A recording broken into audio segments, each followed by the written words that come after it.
පිම්බර මැදින් පුර පසළොස්වක පොහොය දිනය අදයි.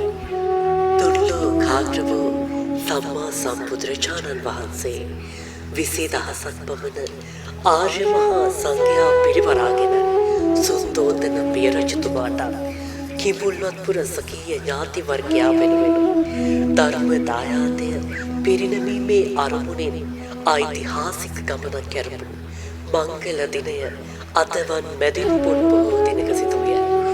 තවද තම ඥාතීන්ගේ මානය බිඳ එලීම, යමා මහ පෙළහර පැවැත්වීම, යශෝදරා දේවියට චන්ද කින්නර ජාතකය දේශනා කිරීම, රාහුල කුමරු හා නන්ද කුමරු පැවති කරවීමට අවශ්‍ය පියවර ගැනීම, කාන්තාවන් පළමුවරට බුදුසසුනේ පැවතිවීමට අවසර ඉල්ලීම හා සුද්ධෝදන මහරජු මාර්ගඵල ලැබීම යනාදී ඓතිහාසික ශාසනික සිදුවීම් රැසක් සිදු වූ පින්බර බොහෝ දිනයක් ලෙස සැලකේ.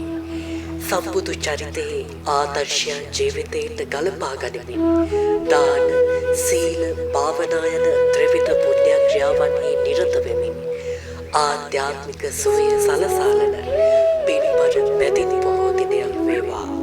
ඔබ සැමට උතුම් තෙරුවන් සරණයි.